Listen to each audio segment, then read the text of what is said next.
I am so proud and honored to introduce Delegate Dan Cox. I'm sure everyone here has heard of him. He is running for governor of our fair state. Now, Dan is currently a delegate for District 4, covering parts of Carroll and Frederick counties. He is also a graduate of the University of Maryland, College Park, and the Regent University School of Law. As an attorney, Delegate Cox has championed the causes of liberty and freedom. He knows these concepts inside and out, and I can attest to that fact myself. He is an ardent Christian and a lauded legal scholar and a proud former captain for the U.S. Air Force Auxiliary. Civil Air Patrol. Civil Air Patrol. On the campaign trail to become the next governor of Maryland, and empowered with the recent endorsement of President Donald Trump, Delegate Cox has continued to fight for causes that restore the strength and unity of our great country. And he does all this on top of being a devoted husband and father of 9. Which I'm very impressed with that, and his children are delightful. An active community advocate and a staunch supporter of our constitutional rights, I am happy to announce and introduce Dan Cox. I'm going to try to get off the echo if I may. If I walk away, like we're going to have a lot of Democrats walk away, right? join the ranks of freedom fighters. It is an honor, and I just want to say thank you to Jennifer and to Beth and to the Republican women of Baltimore County. Can we just give them a hand for all that they're doing? It is so inspiring and encouraging because I every day see Beth and Jennifer doing something for our freedoms, and it's tiresome. There's a lot of work. It's constantly in front of us, but without your voices, all of us would not be heard. And I know what it takes to do a federal lawsuit. It's tough. Thank you, Jennifer, for doing that for all of us. So I am very privileged to have an opportunity to speak with you and to just, I guess, reflect on the question. And the question is it impacting, how is it impacting our working class communities, and really all of our communities are being impacted, obviously. But I can tell you 2 quick stories. Yesterday, so let me start with encouragement, okay? The last 24 hours, this is my 5th event. Wow. Okay? Yeah, wow. Well, let me tell you why that's encouraging. It includes a meeting in there too, or maybe it doesn't include a meeting. That might have been my 6th.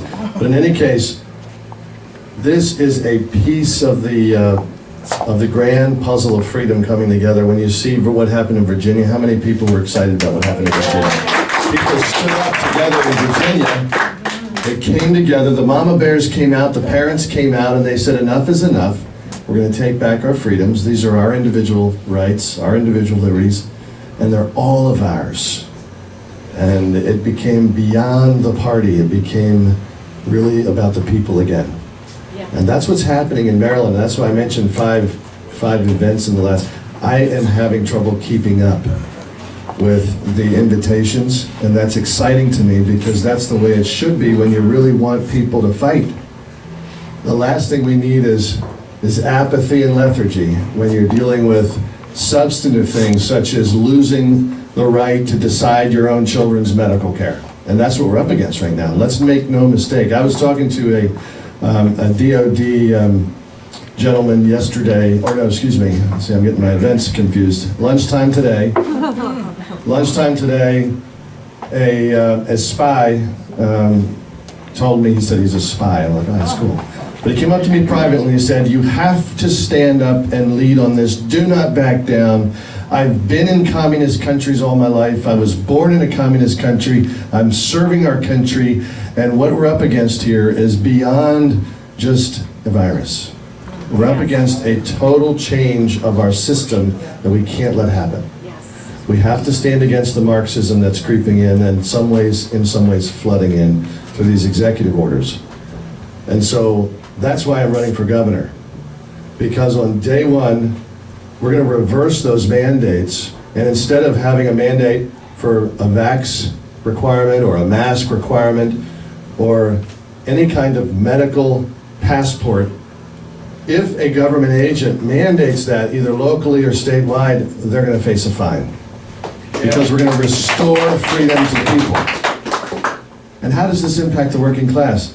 So just yesterday, 2 days ago, I was at an event on the Eastern Shore, and a woman stood up sobbing because she just received notice that a double whammy hit her.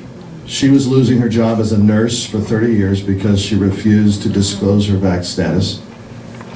And her son, who was on a scholarship with the ROTC, was having his commission taken away because he was refusing to go ahead with this particular vaccine, Wow. this mRNA treatment. And she was distraught. And the question arose, how am I going to provide, and what's going to become of the future? My son worked so hard. He was a stellar student. He has the future ahead of him. He has a scholarship.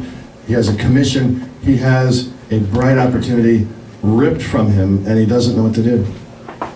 And, I don't have the answers, except that that's why we have to get involved politically. This is a political and a constitutional and a legal issue.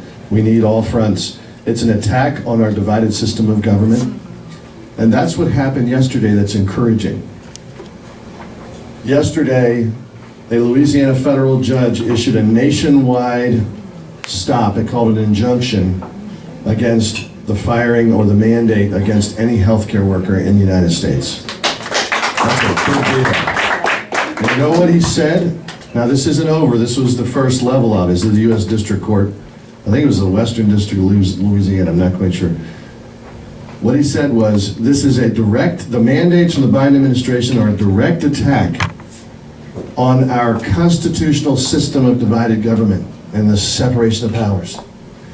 And that is what I've been fighting for the last 20 months, because when it started with the lockdowns and 14 days to bend the curve, and we all tried to, okay, I guess there's something going on here, and then it became 30 days, and we're like, really? And then, no. It became obvious there was something going on that was beyond truthfulness that we were being told. But all of that was because divided government, our principles under Article 8 of the Declaration of Rights of Maryland were being trampled upon. And that has direct impact on everyday workers. That has a direct correlation to the bread, to the decision-making power of your doctor.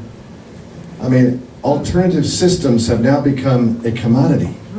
I don't know about you, but with 9 kids, you can imagine we need health care once in a while, right?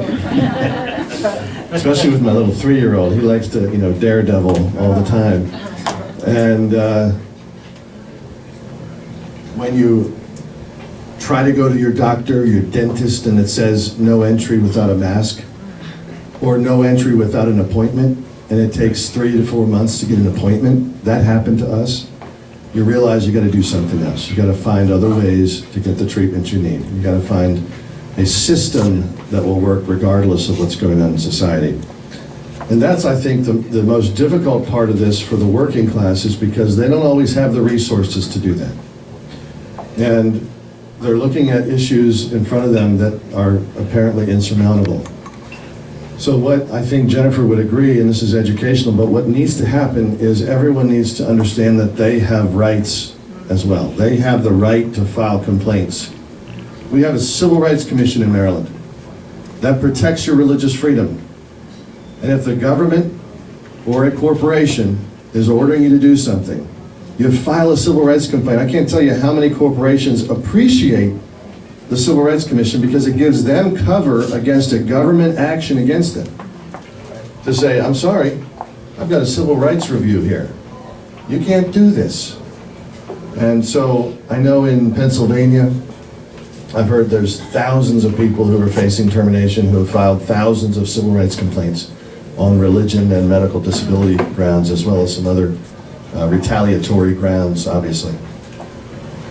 And people need to be educated to know that this is a direct correlative power that they have as individuals. it matters for folks. It matters for the mom who is facing termination from her job. I had an 84-year-old. The only reason he was cutting hair in his barber shop was to keep his wife out of a nursing home during the lockdowns. And our governor and my opponent, Kelly, is the Commerce Secretary. She invented the non-essential list and they shut him down. Now, thankfully, the community came together. But we have to get, if we want to address the root causes, we cannot rest everything at the feet of Basement Biden. As bad as what he's doing, right now, our system of government in Maryland allows for an immediate change of action with the mandates for the healthcare workers. Immediate. Look at Florida. A Republican showing the way by issuing an order that says if you mask your the kids in school, if you force vaccinate, you're going to face a fine. Where's our Republican Party? That's why I'm running, because that is our Republican principle. The other path is Marxism. The other path is dripping socialism that's going to take away our very breath. So, to summarize, I can say there's hope. It's in every single one of us being involved. This is why somebody like me who had no interest in running for governor is running to win. I'm going to run their feet off, and the reason is because my kids' freedom depend on it. Yes. That's right. Yes. At the end of the day, this is about you touching the apple of God's eye called my kids. Don't you dare touch my kids. Yes. And I can't believe it's happening on our watch, but we're not going to let it happen on our watch. And so that's why I'm so excited to be out there and to see the groundswell of support. Now, I'll end with this little comment. I didn't clear this, I'm sorry, but if you want to support my campaign, I'm being shut down by the Democrats during session. I can't fundraise. So now is the time, coxforfreedom.com. I have some cards here. I am going to just grovel to you. Please help me. I've got the endorsement of the century with President Trump, and when I was so humbled to receive his call, twice he called me. He was a gentleman and he really cared, and he said, you know what, Dan, you're going to win because this isn't about whether or not you have the power or the money. It's about the principles. Our American values matter. He said this. This is about our country, Dan. And the mandates are taking away our country bit by bit. And we're not going to let it happen on our watch because guess what? We have a heritage and a history that looks back. This is Maryland.